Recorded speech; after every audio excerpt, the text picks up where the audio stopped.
The object of the exercise, generally speaking, is to make people aware of some of the threats that are out there, because if you're aware of the threats, then hopefully you can defend yourself against them. We are going to show people reverse shell attacks, how reverse shells can be written by relatively unskilled programmers. The hacking labs are amazing, and actually seeing how you can do things that will fix the problem instead of just kind of the pontification and higher level thinking about it, which is valuable. The fact that ThreatLocker is investing in that and making it where we have a fix for the problems is the most valuable thing of this whole deal. I think it's important to develop the mindset of a hacker and be interested in the techniques, tactics, and procedures that they're going to be using.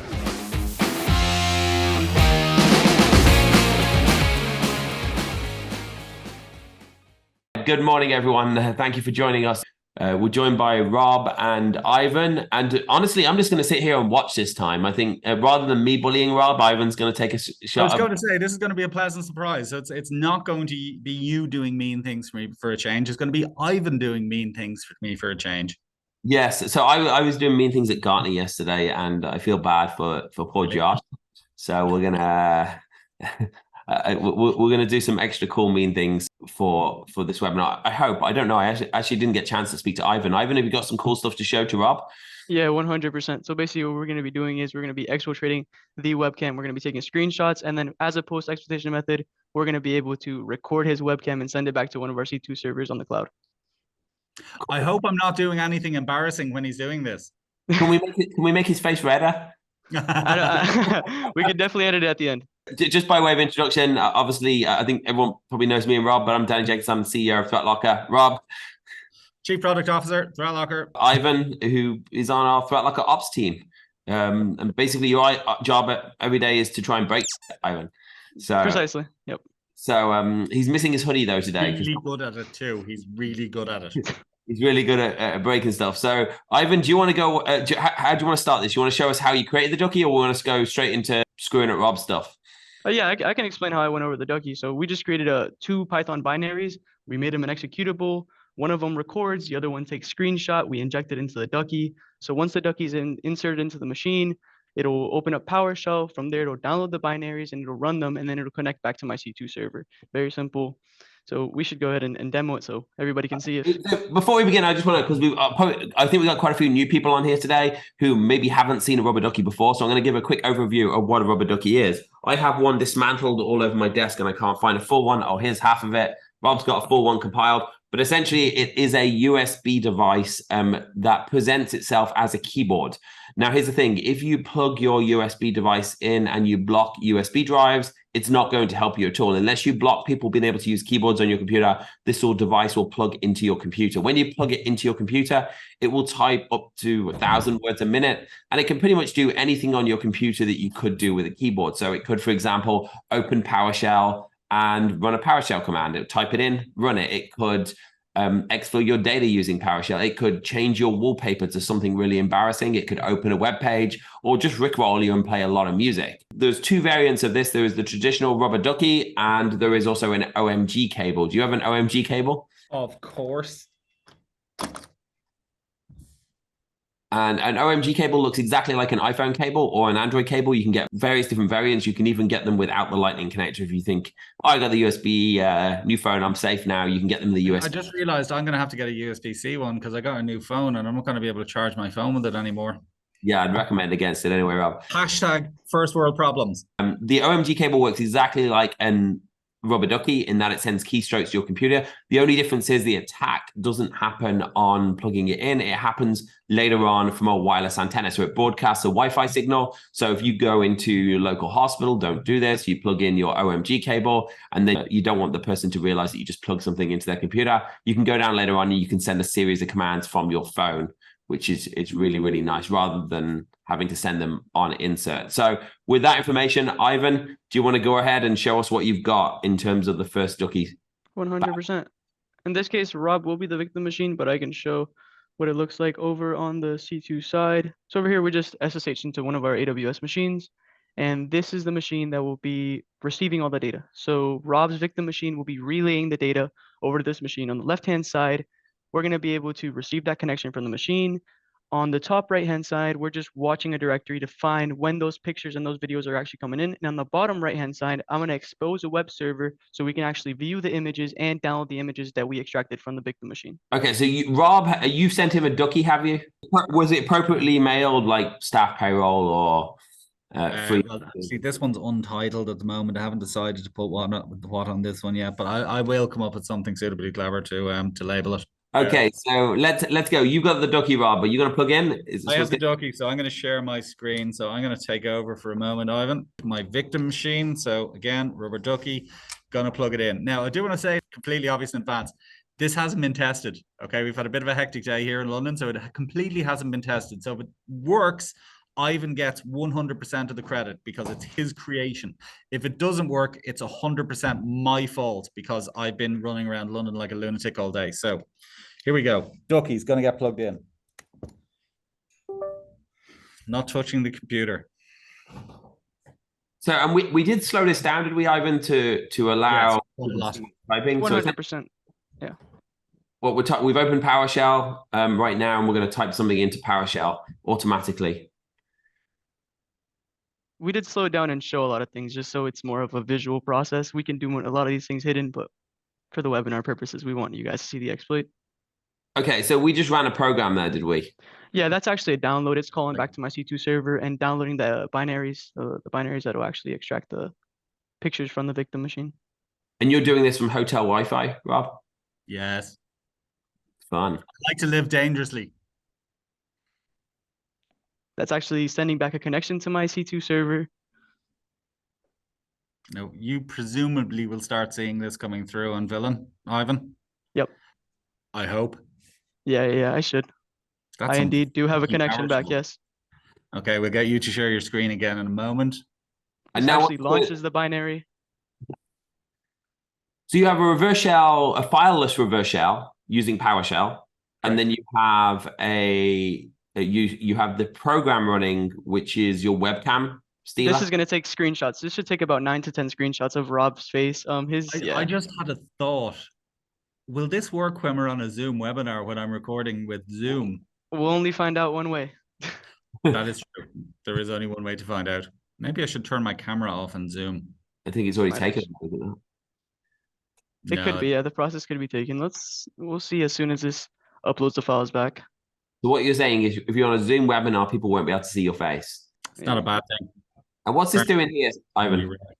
So at this point, this is sending a copy, SCP. So it's sending basically an SSH connection just to copy the folder over the file and send it to my C2 server. So at this point, it'll ask for authentication. The first password will actually be wrong because the connection timed out. Yep. Hotel Wi-Fi. Damn you, hotel Wi-Fi. It's totally fine. I have a second machine here that runs a little bit faster. I can connect it just for proof of concept, if you guys like. And we can actually see it take pictures. And what's it doing now? So it's popping up a message saying we're calibrating your camera. Please, camera calibration in place. Please do not restart your computer. I know I'd go, oh, I better not. Rob, you're looking a little bit more red. I'm turning off my camera now.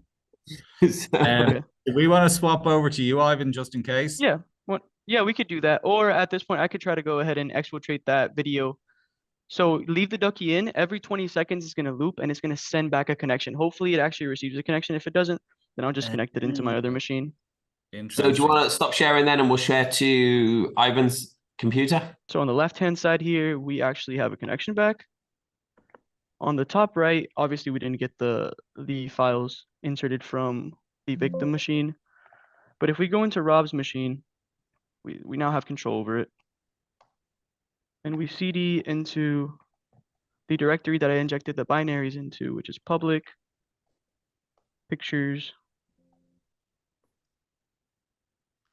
Now I do a search, and we have that rec v2, which I injected into his machine. If I run this, Rob, I don't know if you actually have to turn off your webcam or not, but let's go ahead and try to... Camera. Need help with your camera.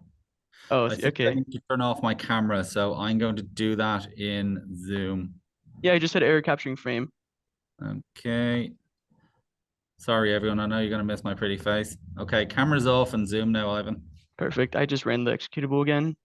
It should be taking a screen recording of you right now, and every 20 seconds or 30, because I did slow it down a little bit more for your machine, it should send that back to our server. So on the right-hand side here, if the SCP connection doesn't fail, Rob, if you can confirm on your end, we Do I should need to get plug that. the Ducky in again to do the SCP connection, or is that happening Oh, automatically? the Ducky was unplugged? No, Ducky's still in, funnily enough. Oh no, the Ducky can, you just leave it in. It'll Okay. trigger a loop. Oh, my camera calibration has stopped apparently. If anything, it's totally fine. I have a second session running on my left-hand side with that, which I have my own victim machine. So if for some reason it doesn't grab Rob's pictures, it'll I definitely have grab a mine. picture of me. Perfect. In fact, it may even be a video. Perfect. Let me know when that Ducky goes ahead and runs that PowerShell command to send the connection back to the SCP server and copy that file over. Here's a question. Can you run that SCP command from there using the reverse shell? I believe I should be able to. Oh, actually, the problem with this reverse shell is it's not completely interactive, so we might not be able to get the SCP connection through here. It would have to be on the victim I got machine. PowerShell just open, or Ducky just Perfect. opening PowerShell again. And I have that second victim machine actually sending the pictures up to the server right now. So while we're waiting for these to send pictures, we got a couple of questions. What sort of device does it show as, USB or other? It will show as a USB device. And if you do block USB devices, and when I say devices, not storage devices, but all devices, like if you can't connect a keyboard, then the Rubber Ducky will not be able to connect to your computer.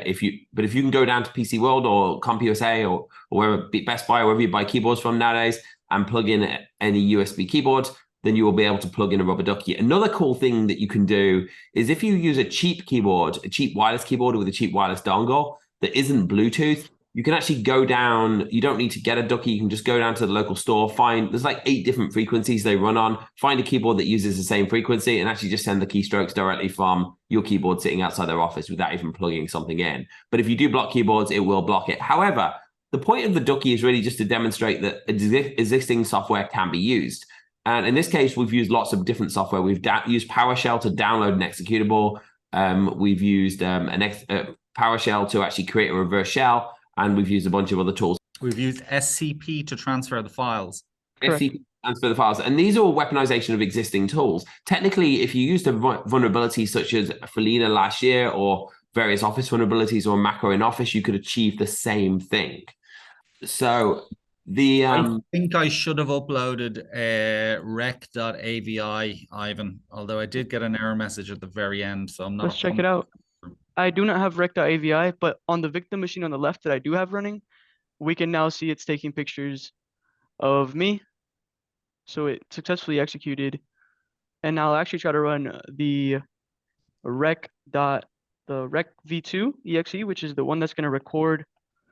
So, and just to clarify for everyone, you're on the attacker machine here. You're not connected to the victim machine. Well, you are connected to the victim machine. I'm on the attacker machine. I do have a connection back to the victim machine. Actually, I have connection back to 2 victim machines, which is my own that I have here on the left, over here. And then I'm also connected to Rob simultaneously. We have a couple of other questions as well. Do we have the capability to grab video as well as screenshots? Yes, and one of the files that was grabbed was the rec.avi, which is a video. Somebody asked about local AV or EDR.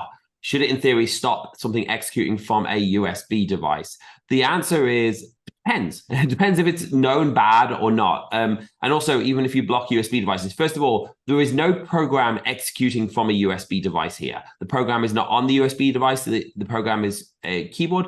There was 2 programs that were executed. One was downloaded from the web using PowerShell and then executed. The other one was actually just opening PowerShell SCP and using the built-in Windows tools. The success rate of EDR depends often how often attackers use these tools. For example, we were in Dublin in June. We had a Rubber Ducky, and on that Rubber Ducky, we had a data exfil script that opened using PowerShell to upload all your data to the cloud. We had 14 people or 15 people plug that data exfil device into their machine, of which 14 the data was exfilled, and they included the most major EDRs you can imagine. I won't give names, but number 1, number 2 on the Gartner quadrant will be sufficient enough. And none of them were able to stop it. One customer even came up and said, I'm using number 1 EDR and I'm blocking all USB drives. You're no way going to be able to get my data. He plugged his Rubber Ducky into our I plugged our Rubber Ducky into his computer and we exfilled all of his documents just by weaponizing PowerShell. And the reason the EDR didn't pick it up,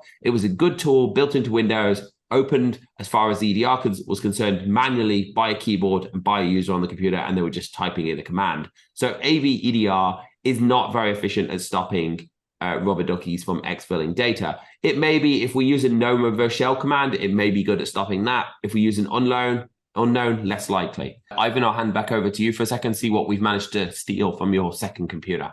Yeah, so from the second victim machine, we have been able to obviously connect to it, exploit it, and manually trigger the recording of the victim. So if we open this up right here, it should be my face, unless we got robbed. There we go. Ooh, nice. So if we go ahead and we open that rec.avi, we just download it, replace it, click it.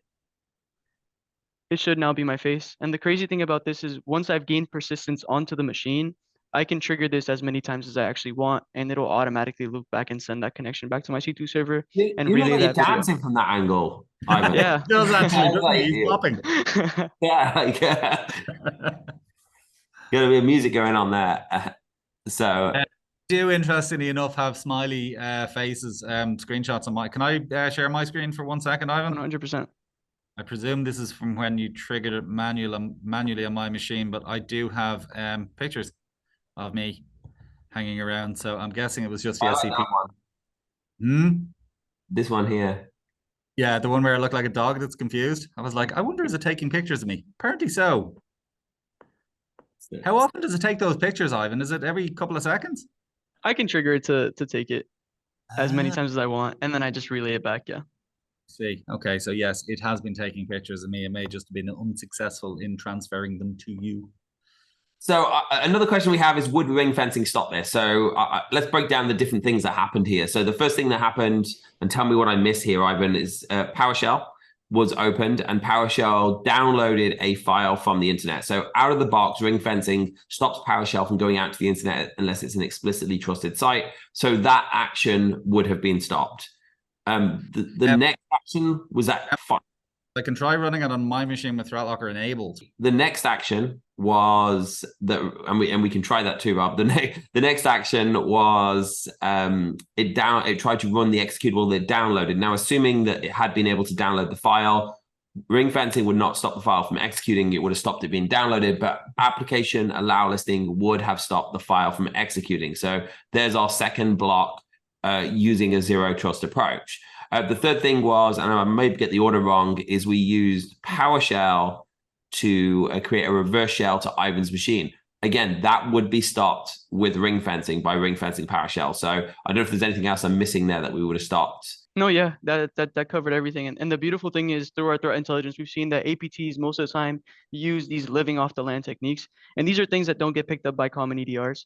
But thankfully, ThreatLocker actually picks it up, and through our ring fence, we go ahead and stop that connection out to the internet. So somebody has asked the question, I'd love to test the security posture by plugging in one of these Rubber Duckies into a local machine. Do you have any pre-loaded duckies? We have a whole bunch of them. Just reach out to whoever your account exec at ThreatLocker. If you're not an existing customer, just send us an email afterwards and we will get you some of those preloaded scripts. We've got a few different ones. You can get a ducky from Hack5 and they're like $60, and we can pretty much guarantee that most of those duckies are going to be successful, that you plug in most of those scripts. Someone asked, is this only work in Windows machines, or does it work in versions for is it only for machines with Windows, or does it work for versions of Linux and Apple? Different programs, different scripts, but yes, you can use this on Macs and you can use it on Linux. Essentially, if you can exfil data using a keyboard, you can use a Rubber Ducky, but the same principle. All of these operating systems are open operating systems. So what that means is you can write any software for them, you can run commands on them. They've got various tools built in. And they're different scripts, but you can use those scripts across all of them. And of course, you can use ThreatLocker across Windows and Macs, and Linux is going to be in beta very, very shortly.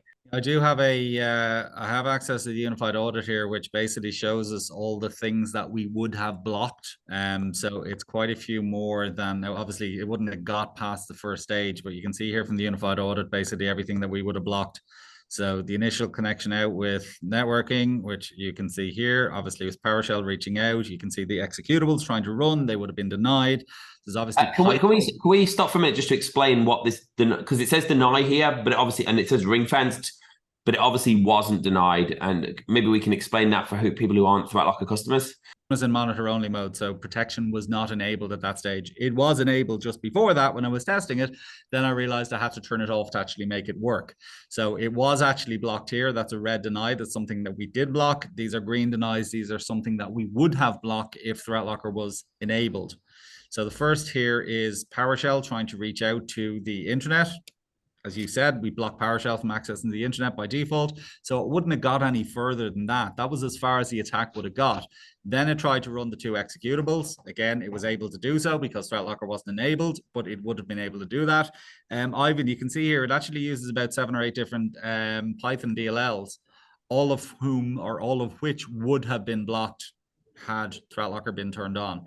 So there was actually about 3 or 4 stages, and also including all of these random DLLs from Python that would have been blocked by ThreatLocker had it even got that far, but obviously it didn't.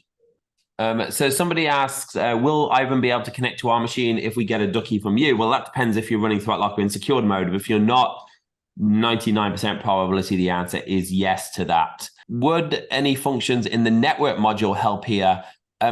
No. And the reason being is because the network is really focusing on people connecting to your machines. In this case, we didn't need to connect to the machine. We were able to exploit it without connecting to the machine. There are other attacks that we could use connecting to the machine, but in this case, no, the network module wouldn't help. Now, if Ivan had got onto one machine on your network and he was using that machine as a host and other machines were connecting to it, in that case, it would help. But in this case, he's out on the internet. We're pretty much wrapped up. Ivan, is there anything else you wanted to show with the Rubber Ducky? No, that was about it. That's all I got.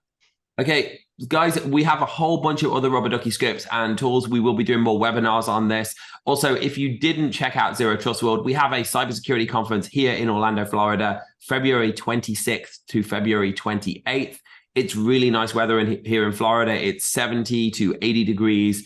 If you want to talk in Celsius, if you're coming in from London, that's somewhere in the early 20 degrees Celsius, or Canada. So it's a really nice time to visit Orlando, Florida. It's sunny, it's hot, but more importantly, the conference is cool. We will teach you, we have labs set up. We teach you how to use rubber duckies, how to use pineapples, how to use Metasploit. We have live presentations. We have some awesome speakers, including Mark Rober and a bunch of other cool speakers there. We also teach you how to secure your environment, because while it's fun to figure out how to break stuff, it's even more fun to figure out how to defend stuff. So we had great sessions last year. Some examples are hardening Windows Server, hardening Office 365. These are obviously things outside of ThreatLocker's remit, but we think it's important that you know them. And of course, if you are a ThreatLocker user, we have the ThreatLocker Cyber Certification. We do have a discount code for those who are attending the webinar, and we're going to give away 2 free tickets, one hosted, one not.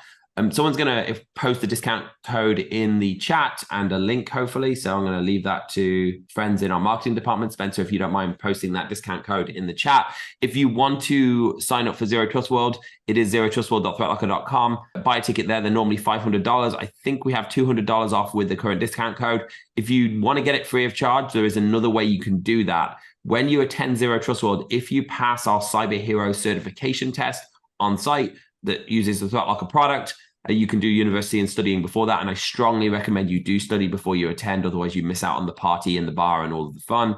You can get a full refund of your ticket on site. Again, if you haven't checked out Zero Trust World, check it out. We'll be doing another webinar in a few weeks. We're doing some reverse shell stuff. So we're looking forward to seeing everyone there and also at Zero Trust World. Ivan, thank you very much for today. And Thank you, Danny. Thank you again. Good job, Ivan. Good job, Danny. Thank you.